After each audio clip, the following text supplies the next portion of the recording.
Ini sudah nyala Pak Haji. Ya, udah nyala.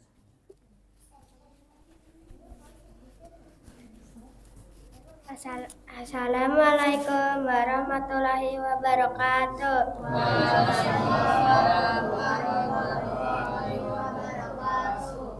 Alhamdulillahirabbil alamin, wassalatu wassalamu ala asrofil anbiya'i wal mursalin wa ala alihi washabbihi ajmain, amma ba'du. Jamaah Masjid Al-Muhajirin yang dirahmati Allah Subhanahu wa Ta'ala, pada kesempatan pertama dan yang utama, marilah kita panjatkan puji dan syukur kehadirat Allah Subhanahu wa Ta'ala yang telah memberikan kita nikmat iman, nikmat Islam, serta nikmat kesehatan, sehingga kita bisa dapat berkumpul pada malam hari ini untuk melaksanakan sholat tarawih berjamaah. Sholat serta salam semoga tetap tercurah limpahkan kepada junjungan kita, yakni Nabi Muhammad SAW,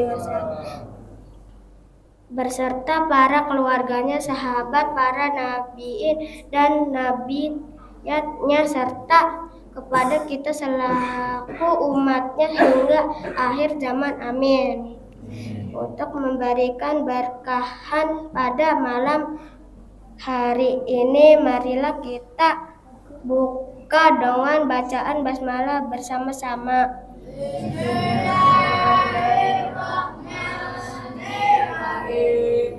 Pada malam yang penuh berkah ini, yang akan memberikan ceramah sekaligus sebagai imam sholat tarawih adalah Bapak Ustadz Dr. Imam Thoriqur Rahman M.Sos.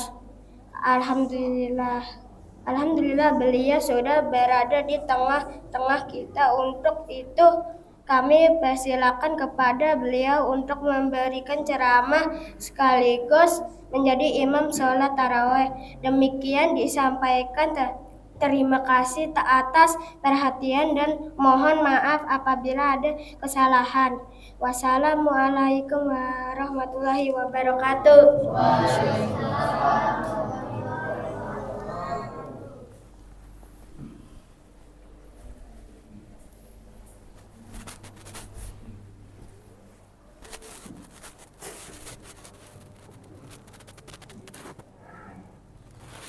Bismillahirrahmanirrahim. Uhayyikum tahiyatal Islam. Assalamualaikum warahmatullahi wabarakatuh. Alhamdulillah alladzi jama'ana lihadza wa ma kunna linajtami'a laula an jama'ana Allah. Asyhadu an la ilaha illallah wahdahu la syarika lah wa asyhadu anna Muhammadan abduhu wa rasuluhu al-mab'uts rahmatan lil alamin. Allahumma fashalli wa sallim ala nabiyyina Muhammadin وعلى آله وصحبه الذين جاهدوا في الله حق جهاده فهداهم سواء السبيل. أما بعد، اللهم رب اشرح لي صدري ويسر لي أمري واحلل عقدة من لساني يفقهوا قولي.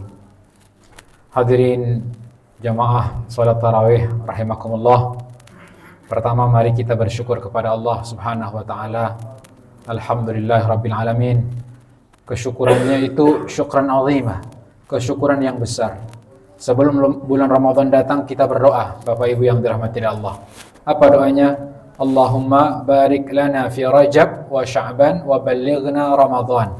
Kalau diartikan dalam bahasa Indonesia, ya Allah, berkahi kami di bulan Rajab dan Sya'ban, kemudian pertemukan kami ke bulan Ramadan. Nampaknya doa ini dikabul dan dijawab oleh Allah. Alhamdulillah. Kenapa? Kita sekarang berada di bulan Ramadan, bahkan berada di pertengahan bulan Ramadan. Maka syukurnya harus besar, Bapak Ibu yang dirahmati Allah. Boleh jadi saudara-saudara kita, kerabat-kerabat kita tidak sampai ke bulan ini. Oleh karenanya Alhamdulillah yang sedalam-dalamnya kita bersyukur kepada Allah. Ini baru satu saja, baru sisi kita dipertemukan di bulan Ramadan dengan doa kita. Belum banyak hal yang Allah berikan kepada kita. Maka kita bersyukur kepada Allah Subhanahu wa taala. Nusalli wa nusallim ala habibina al-karim Muhammadin sallallahu alaihi wasallam. Kita bersalawat dan bersalam kepada khatimul anbiya Nabi Muhammad sallallahu alaihi wasallam. Semoga kelak kita mendapat syafaat beliau. Amin ya rabbal alamin. Bapak Ibu yang dirahmati Allah, adik-adik semua yang rajin-rajin, soleh-soleh, ganteng-ganteng. Tema yang ditulis di surat dari panitia itu adalah puasa dari sisi medis. Saya bukan dokter, tapi kita coba gali bagaimana puasa dari sisi medis. Ternyata ada satu kitab namanya Fadhailus Shiyam. Ada ungkapan di situ, sumu tasihhu, yang artinya puasalah kalian akan sehat. Maka kalau kita lihat di rumah sakit, alhamdulillah kita sehat semua insyaallah. Sebelum operasi harus puasa. Itu ilmu dokternya itu beda.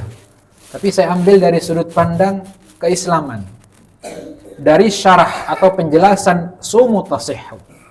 Puasalah kalian akan sehat. Di situ dijelaskan ternyata kesehatan itu ada dua.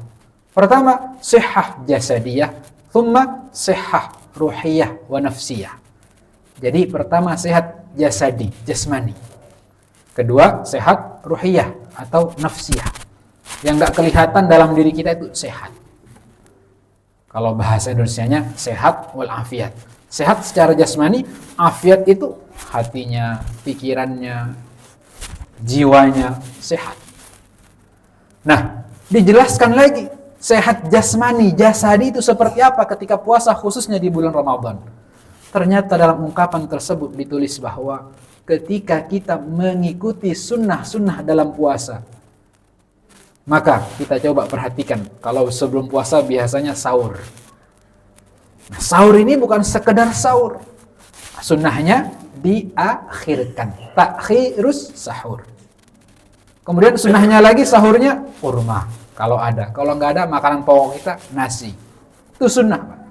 Sehingga kata-kata puasa sehat bukan sekedar puasa tanpa kita ikuti sunnah-sunnah dari Nabi Muhammad SAW. Kalau kita ikuti tadi di akhir, kita sekarang jasmani dulu ini. Sehat jasmani dulu, akhirkan sahur. Sahur secukupnya. Setelah sahur, apa yang dilakukan oleh Nabi Muhammad SAW? Iktharul dzikir. Ingat terus kepada Allah, berzikir, mohon ampun. Doanya yang diperbanyak adalah Allahumma innaka afuwun tuhibbul afwa fa'fu anna ya karim. Perbanyak doa itu. Sehingga bukan hanya sahur, setelah sahur tidur, Pak. Nah, biasanya terjadi untuk anak-anak kita nih, makanya kita latih anak-anak kita setelah sahur jangan tidur, biarkan dia sholat dulu subuh. Setelah sholat subuh juga jangan tidur, karena tidak sunnah. Sehingga sehatnya tadi yang dimakan ngedekem, kalau bahasa kita itu dalam perut kita. Harusnya digunakan untuk aktivitas tilawah atau kita bergerak membersihkan rumah, misalkan belum mulai kerja, belum mulai sekolah, anak-anak langsung mandi, atau murojaah hafalan atau hadisnya diulang kembali. Jadi ikuti sunnah-sunnah itu kalau mau puasa sehat. Kemudian ketika mulai bulan puasanya di pagi hari sampai malam hari, apa yang dilakukan? Ada sekarang orang salah memahami. Apa katanya? Naumatus subah, naumatus shaim jaza. Tidurnya orang puasa pahala. Ternyata dalam sisi kesehatan yang kita bahas tadi ungkapan sumu tasihhu bukan berarti puasa itu tidur isinya, Pak. Justru sunnahnya Nabi sedikitkan tidur. Maka aktif sehingga puasa kita produktif. Produktif. Produktif yang dimaksud dunianya, akhiratnya. Kalau setiap hari sebelum puasa kita produktif menghasilkan laba kalau seorang pedagang. Sekarang bulan Ramadan, laba kita, transaksi kita dengan Allah produktif, pahalanya lebih banyak. Maka jangan banyak tidur di siang itu. Cukup kita qailulah, seperti biasa tidurnya. Qailulah itu biasanya dari jam 10:30, cukup setengah jam, paling banyak jam 11, setelah itu sudah siap-siap sholat zuhur. Jangan bablas pada subuh, bablas bangun zuhur, sholat, bablas bangun asar, bablas bangun lagi maghrib. Itu ternyata tidak sehat. Karena kenapa? Tidak nyunnah. Tidak sesuai sunnah Nabi Muhammad SAW. Berikutnya, setelah kita tidak memperbanyak tidur ketika puasa, mau berbuka. Jasmani kita, bukanya secukupnya. Jadi kalau orang Indonesia katanya kurmanya sunnah, gorengannya wajib. Nah ini yang nggak sunnah jadinya. Begitu ya. Oleh karenanya kita ikuti sunnah-sunnah ini, insya Allah sumu tasihhu, sehat yang pertama secara jasmani didapat, insya Allah. Nah, yang tidak kalah penting yang kedua adalah apa? Sehat secara ruhi, nafsi. Nah, ini sangat berharga dan berarti bagi kita. Sisa-sisa bulan Ramadan, kira-kira berapa belas hari lagi kita sudah di pertengahan semuanya. Semoga sehat walafiat, dikabul puasa kita sampai akhir. Kemudian Allah pertemukan di bulan Ramadan yang akan datang dan tahun-tahun berikutnya. Amin ya rabbal alamin. Artinya kita masih punya kesempatan menambah kekuatan takwa dan ibadah kita kepada Allah Subhanahu wa taala. Kembali kekuatan tadi, sehat secara ruhiyah, nafsiyah, sehat ruhiyah kita. Ternyata minimal ada 3, Pak. Ini biar sehat ruhiyahnya, Pak ya. Ruhiyah itu kan hati, pikiran, jiwa. Ada 3 hal di situ. Apa? Yang pertama, kuatkan di bulan Ramadan ini al-jawad, al-jud. Al-jud ini apa, Pak? Al-jud. Al-jud itu kalau bahasa Indonesianya adalah dermawan. Karena Nabi Muhammad SAW diriwayatkan oleh Ibnu Abbas, karena Nabi Muhammad SAW ajwadan nas, wa hina ja'a Ramadan ajwada. Bal khairan min ar-rih al-mursalah. Nabi Muhammad kalau datang bulan Ramadan, murah hatinya, dermawannya lebih besar. Bahkan diibaratkan dalam hadis tersebut, lebih baik daripada udara angin yang bertiup. Setiap angin yang bertiup ada oksigen, kita hirup. Kira-kira bayar nggak kita ke angin? Angin berapa oksigen sehari, nggak kan? Artinya dermawan angin, Pak. Gratis dari Allah. Kita bernafas. Tapi Nabi Muhammad diibaratkan di bulan Ramadan itu dermawan. Karena dermawan ternyata kita menyisihkan sebagian harta kita itu membersihkan hati. Selain harta, hati kita bersih. Maka mumpung bulan Ramadan diperbanyak, apalagi yang berlebih hartanya, berikan iftar, sahur, infak masjid. Bismillah, tidak akan habis insyaallah. Ini al-jud. Kemudian berikutnya, yang kedua, untuk ruhiyah ini, al-maghfirah, ampunan. Bulan Ramadan adalah syahrul maghfirah. Jangan sampai kita sia-siakan untuk mendapat ampunan Allah Subhanahu wa taala. Kalau kita sering meneteskan air mata kita di hadapan Allah, mohon ampun, banyak salah ya Allah, itu hati tenang. Kenapa kok orang banyak yang ngeluh misalkan? Insya Allah bukan para bapak-bapak jamaah yang saleh-saleh ini dan ibu-ibu. Mungkin di luar kita ada yang mengeluh, dikasih ini mengeluh, dikasih ini mengeluh, dikasih senang mengeluh, dikasih sehat mengeluh, dikasih sakit apalagi lebih mengeluh. Karena kurang kita dekat dengan Allah. Kenapa kurang dekat? Kurang kita istighfar, minta ampun, kurang meneteskan air mata kita kepada Allah Subhanahu wa taala. Maka tadi dermawan yang kita bisa lakukan dengan harta kita untuk membersihkan dan mensehatkan hati. Kemudian perbanyak mohon ampun yang kedua. Kemudian yang ketiga adalah Al-Qur'an, kata kuncinya, Pak. Karena innal Qur'ana hablullah. Itu ada hadisnya. Al-Qur'an adalah tali Allah.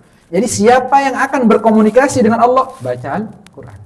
Kita mau komunikasi sama bapak-bapak haji dan seterusnya dengan lisan, duduk, ngobrol, itu komunikasi. Bagaimana kita akan berkomunikasi dengan Allah? Bil Quran.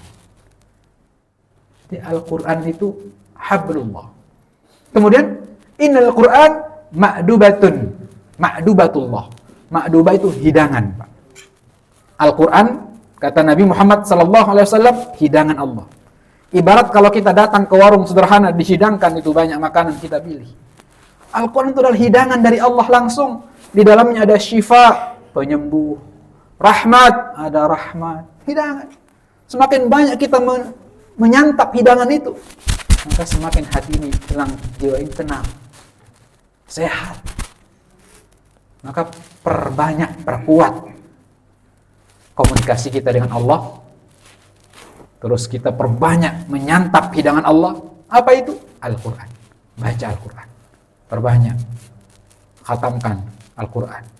Kalau tahun kemarin 1 bulan 30 juz, sekarang 2 juz gitu. Sendiri-sendiri, nggak apa-apa. Kuat lagi, besok 3 juz per hari. Sehingga khatamnya 3 kali. Sekarang 2 juz per hari. Khatamnya bisa 2 kali. Dan seterusnya. Jadi oleh karenanya, Masya Allah. Ini kata kuncinya. Pertama yaitu kedermawanan. Kemudian mohon ampun kita perkuat. Kemudian setelah itu Al-Quran kita perkuat. Karena orang yang banyak komunikasinya dengan Allah berarti banyak membaca Al-Quran. Sebaliknya, kalau kita sedikit membaca Al-Quran, maka kita sedikit berkomunikasi dengan Allah. Nanti bisa kita cek hadisnya dan itu sahih dari Ad-Darimi. Oleh karenanya Bapak Ibu yang dirahmati Allah, mari masih ada tersisa waktu ini kita kuatkan. Ya, kuatkan tadi kesehatan dari jasmani, kita ikuti sunnah-sunnah Nabi dalam berpuasa. Akan tapi untuk ruhi, itu kuncinya di bulan Ramadan. Selain berpuasa, tadi kita perkuat kemurahan hati kita, dermawan kita perkuat, istighfar kita, mohon ampun kita perkuat. Kemudian komunikasi kita dengan Allah kita perkuat dengan membaca Al-Quran. Insya Allah, azamkan, waktu masih ada. Kalau misalkan yang 15 hari atau 14 hari yang kemarin kita baca Al-Qurannya masih sedikit-sedikit perkuat. Insya Allah kita akan mendapatkan tadi kesehatan jasmani dan rohi. Jadi saya tidak panjang lebar, sedikit, tapi kita bawa hal yang bisa masuk ke dalam pikiran kita, hati kita bisa amalkan. Kadangkala banyak yang disampaikan kemudian nguap, atau bisa jadi yang menyampaikan na'udzubillah min dzalik bisa ngomong nggak bisa lakukan. Na'udzubillah min dzalik. Janganlah kita menjadi orang yang antaqulu ma la taf'alun. Mengatakan tapi tidak melakukan. Na'udzubillah. Makanya sama juga ini. Jangan banyak-banyak ceramahnya atau tausiahnya, sedikit tapi kita amalkan. InsyaAllah akan menjadi keberkahan bagi diri kita semua. Amin ya rabbal alamin. Sekali lagi semoga semuanya kita terus istiqamah, sehat walafiat. Saya nggak tahu di awal bulan Ramadan tarawih ini penuh nggak kira-kira? Penuh nggak Pak? Penuh. Ini bukti bahwasanya Ramadan itu bulan jihad. Ungkapan ulama itu Ramadan itu syahrul jihad. Jihad di pagi harinya sampai maghrib puasa. Jihad di malam harinya tarawih. Kemudian jihad di 10 malam terakhir, jihad meraih Lailatul Qadar. Nah ini bukti, tambah maju kita jihadnya ini. Artinya ada beberapa yang gugur di antara kita dalam jihad malamnya. Mungkin jihad siangnya kuat, puasa, tapi jihad malamnya ini nggak kuat. Oleh karenanya, qiyam tarawih harus full itu niatnya. Jangan ada niat nanti bolonglah sekali kan sunnah. Betul sunnah. Tapi kita mendapatkan pahala nggak datang lagi nih kecuali bulan Ramadan berlipat ganda pahalanya. Oleh karenanya Masya Allah, semoga istiqamah. Amin ya rabbal alamin. Aqulu qouli hadza wal 'afu minkum astaghfirullah li wa lakum. Assalamualaikum warahmatullahi wabarakatuh.